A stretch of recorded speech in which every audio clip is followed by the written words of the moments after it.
शुद्ध मार्फाको स्याउ।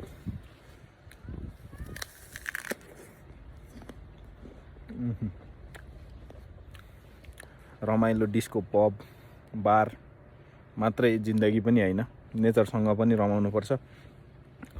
नेचरको लागि थोरै टाइम निकाल्नुस्। हुक्का सुक्का पबमा खर्च गर्ने पैसा थोरै जम्मा गर्नुस्। 6 महिनामा एकचोटि टुर हान्नुस्। बजेट आफूले बनाउने हो। मुस्ताङ जान चाहिँ 50,000 लाग्छ, 20,000 लाग्छ, 25,000 लाग्छ हैन, 10,000 मा पनि उम्किन्छ। तर बजेटिङको चाहिँ हजुरले आफैले ख्याल गर्ने कुरा हो र नेचरसँग रमाउनुस्। मार्फाको स्याउ खानुस्।